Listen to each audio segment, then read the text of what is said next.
somehow hampered his effectiveness. And, you know, when I read that story and I heard about that, I actually felt sorry for the Peace Corps. I mean, imagine trying to tell Leon no. You understood why the Peace Corps had to back up off of that decision, and finally they had to relent. And they brought him into the Peace Corps, but they decided that they would kind of inoculate themselves with this religious man, so they sent him to an Adventist institution. Not only did Leon make peace with the Peace Corps, but Leon made some time, because he found his wife to be in Tanzania. So he wasn't all about peace. He made his peace calling and election sure and brought home the bride. He understood the meaning of hard work and the value of persistence.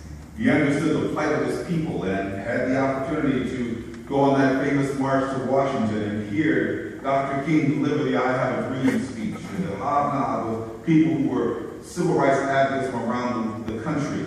His education could have taken him as far as he wanted to take him, but he chose to stay home and support his father and his business and work here locally with his church.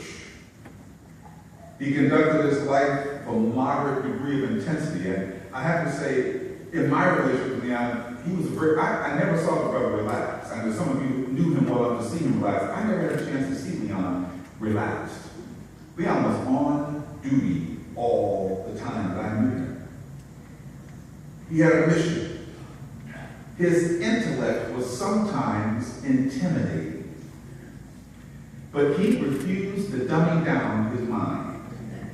Rather, he would choose either to educate you or to spar with you, because he loved to spar with people and go back and forth around things that he wanted to discuss and talk about. But whatever the critique, Leon loved the Lord, and he definitely loved this church and would go to any length to serve its best interests.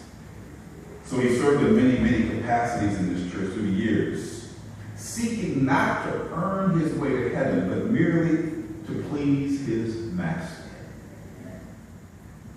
Ecclesiastes 2 verse 24 says, "Nothing is better for man than that he should eat and drink, and that his soul should enjoy the good of his labor."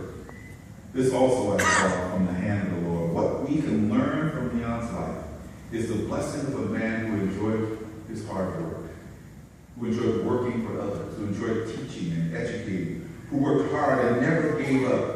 In good and bad circumstances, when things were either in his control or out of his control, he learned to persevere and was never comfortable with excuses for why people could not achieve.